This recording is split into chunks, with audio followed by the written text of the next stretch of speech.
you tell us a bit about your current research and how it fits in with your academic plans for the next 2 years?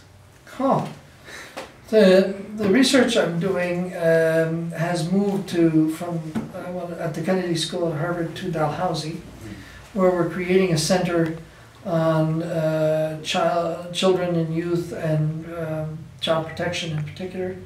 And so the Child Soldier Initiative is now at the phase where we're doing training and capacity building in militaries and police, particularly focused on Africa right now, linked up with the University of Botswana.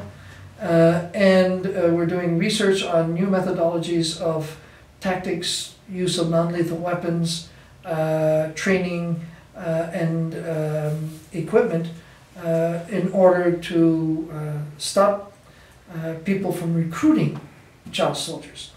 So that's ongoing, and then separate from that, I'm working on a third book, which is on a new conceptual base to conflict resolution, where I argue the multidisciplinary new leadership has got to articulate a whole new concept base. We used to have the concept like Clausewitzian and so on.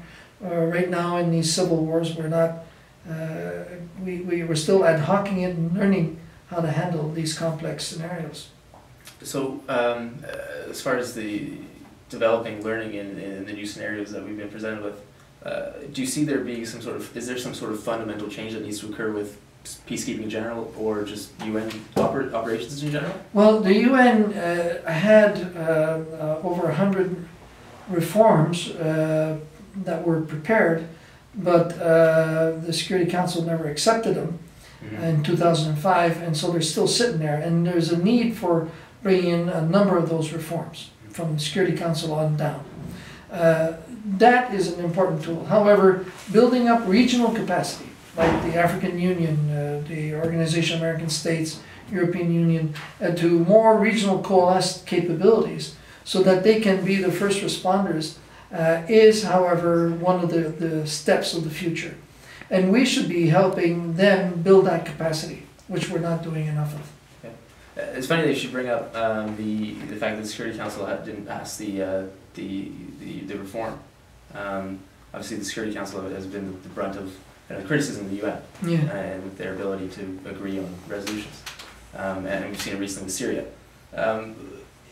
Just out of curiosity, what are your thoughts on what could be what could change in the UN to fix that? The 5 big powers created the UN because they didn't want to go to war with each other really, so they created the UN, and everything else the UN is doing has been peripheral to that fundamental element, which is why they still got the veto.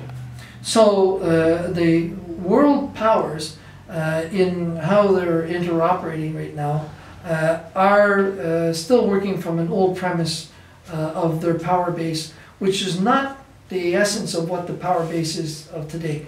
With global capabilities, there are other countries that are gaining far more power. There are non-state actors that are global, that also have enormous influence.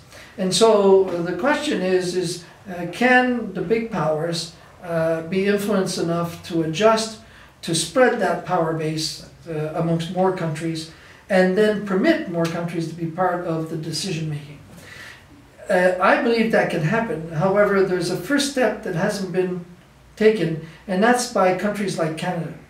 The middle powers have not gone in and said, we're prepared to pick up some of the slack that you big powers have. So they always feel that if they take a decision, they're the ones who are going to be ending up carrying the can. Until the middle powers, those countries that can build capacity, until those countries step up and take more of a responsibility, there's no incentive for the big powers to let some of that go. Right. It's amazing even when Germany has a top 5 contributing GDP, and they still don't even get into the same consideration. Well, there you go. Final question then. What's your favorite hockey team?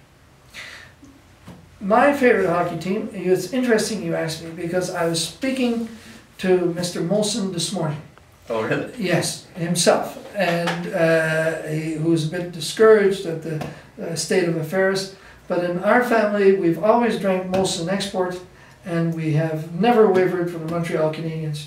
even when Bobby Orr and all these other guys, or Gretzky and all that, never wavered from Montreal Canadiens. Fair enough. Yep. Thank you so much. Thanks for the talk. Thanks for taking the questions. Yeah, all the best. Yeah, thank you guys. Okay.